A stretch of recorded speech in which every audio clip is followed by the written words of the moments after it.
Yo, what's good? It's your boy Derek Brent here. Same discussions on Strike Seven Sports. In today's video, I just want to talk about a player that the Saints may very well have interest in signing, and that's former Raiders wide receiver Hunter Renfrow. He was released today along with Jimmy Garoppolo and two other Raiders players. But in particular, this video is about Hunter Renfrow.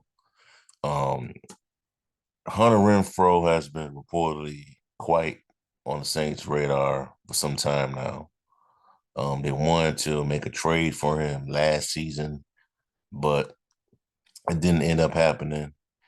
So all signs point to what went down today. Renfrow didn't, fit, the landscape of the previous regime with the Raiders, Josh McDaniel.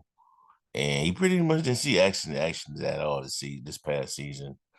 And you got a new head coach, Antonio Pierce, and they see no need for him as well. So they released him. So I'm just gonna go ahead and just scroll down to the part where they talk about Hunter Renfrow and his release. Renfrow, meanwhile, seemingly fell out of favor with Josh McDaniel's staff with his game turning fumble or an overtime against the Arizona Cardinals that was returned for walk-off touchdown in week 2 of the 2022 season. He was concussed on the play. A year earlier, Renfrow was a Pro Bowler with 103 catches, the third most receptions in a single season in franchise history for 1,038 yards and 9 touchdowns. In 2022 and 2023, though Renfrow caught a combined pass of 61 passes for 585 yards and 2 touchdowns. The 2019 fifth round draft pick signed a 2-year, $32 million extension with $21 million guaranteed in the 2022 season. All right, I'm just leave it at that. All right, so that being said, you have a player out there that's could be available to you. Um, he is not going to be a number one guy. He's not going to be a WR1. More of a slot guy. Could be possibly he could play a role of a two, but he can do some of the things that Michael Thomas did. He doesn't present the physicality of a Michael Thomas, but he can catch the slants. He can line up in the slot and be a pure slot guy. You know, um, was a big time player at Clemson, from what I remember. Played, did what he had to do with the Raiders. Had career high 103 catches, 1,000-yard receiving in 2021. That was his breakout year, but you can see in the first 2 years of his career, he was consistently growing in that offense. At the time, you know, start off with 600 receiving yards, on 49 catches, 56 catches the following year, 656 yards, and then 2021 is when he had the breakout year for the 103 catches, 1,000-yard receiving, 9 touchdowns, and then after that, man, kind of like just fell off. After that fumble, that was, I mean, it's kind of petty by Josh McDaniels, to hold that grudge against him because of that, but it is what it is now. He's no longer with the organization. Renfrow is no longer with the organization. He'll be with, a different team now. So the Saints have an opportunity to sign this guy. You know, Carr is very familiar with him. And unlike the signing of Brian Edwards, this guy may actually pay huge dividends.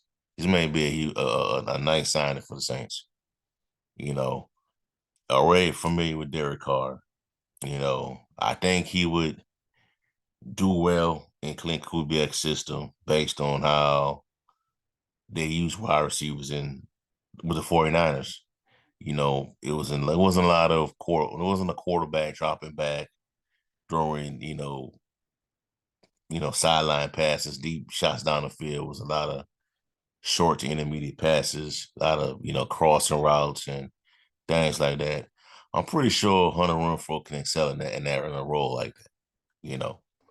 We have Rashid Shaheed, Hunter Renfrow, um, Chris Olave, A.T. Perry. I think that's a formidable receiving though.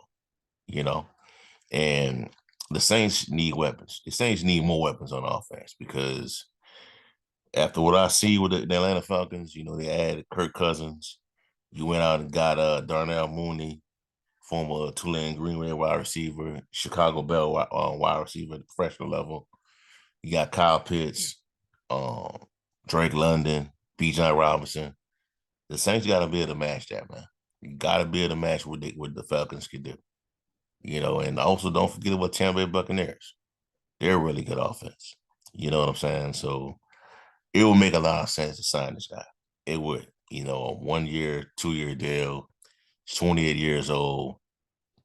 Didn't see that much action this past season. So he should be fresh. He should have some fresh legs going into 2024. You know what I'm saying? So it will make a sense for the Saints to sign this guy, to pursue him. Because you got he's gonna have his suitors out there that can sign him. Teams that got more cap space can be able to may if they really want him, might overpay for him. That's what the Saints got to really worry about. You know what I'm saying? Because you don't really have that much. You got 15 million in cap space due to the Ryan Ramczyk restructuring, but outside of that, these other teams got way more assets than you, way more spending assets than you to, if they really want to, like I said, if they're desperate enough, they really want to add to their wide receiver room, they can probably overpay for pay to sign this guy at a 2 year deal, or even an expensive 1 year deal. You know what I'm saying? But Saints got to get hot on this, man. You got 50 million in cap space. Maybe you can sign him to a 1 year deal to see how he do, see how he will work into this offense, with Derek Carr.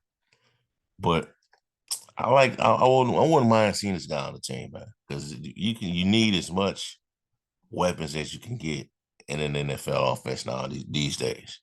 Because the wide receiver position is at a premium now. You gotta have those guys. You gotta have weapons and to succeed in the current landscape of the NFL. So we'll just gotta wait and see how things play out. The Saints then they move to their own beat. You know what I'm saying? They don't really kind of listen to social media. They don't listen to the critics. They're gonna run things like they want to run it. You know what I'm saying? And um, maybe we get some news on Hunter Renfrow visiting the Saints facility tomorrow. Maybe that might be scheduled for next week. Who knows? He just been released, but there will be. I'm pretty sure he's gonna have probably gonna have several teams that are gonna try to outbid the Saints for his services, man. Several teams. And those teams may or may not have better quarterback situations than the Saints. You know, I wouldn't be surprised if the Falcons get into the mix, or even who else? Carolina Falcons, the entire NFC South, Tampa Bay. There are gonna be teams interested in this guy, man. You know, so Saints got to be ready and be ready to have an offer there on the table. If that's if they really want to pursue this guy, offer on the table that's you know good or strong enough to persuade this guy to sign with the team. So we just gotta wait and see how it's gonna play out, man. Saints are gonna move to their own beat. They're gonna move to their own beat. They're gonna present an offer to this guy, and he feel as though he's worth it more than that.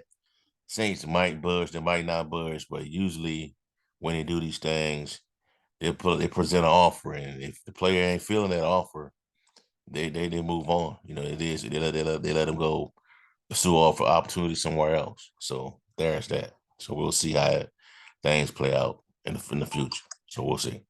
All right, so that's y'all for right now, man. Give me a like, comment, subscribe to the channel. Let me know how y'all feel. How do you feel about the Saints adding Hunter Renfrow to the Saints, the new Saints offense? heading to 2024. 2024. Do you think it's a good fit or no? Have a blessed day. Peace. I'm out. Please subscribe. Who that?